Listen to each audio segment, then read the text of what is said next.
तपाईँहरू वालेट हराएर वाक्क हुनुभएको छ, सोफा आउँदै झर्छ, कोही बेला गाडीतिर कता चेपमा पर्छ है, त्यसको सोल्युसन आइसक्यो। हामीसँग त्यो ट्र्याकर आइसकेको छ, वालेट ट्र्याकर। यसले चाहिँ जिपिएस ट्र्याकर तपाईँहरूको लोकेसन साइट सबै देखाउँछ है।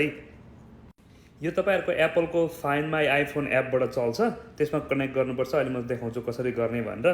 तर एकदम एकदम एकदम युजफुल छ। तपाईँहरूले काहीँ छोड्नुभयो भने यसले तपाईँहरूको गाडी, वालेट अनि तपाईँहरूको लगेज एभ्रिथिङ यसले ट्र्याक गर्छ।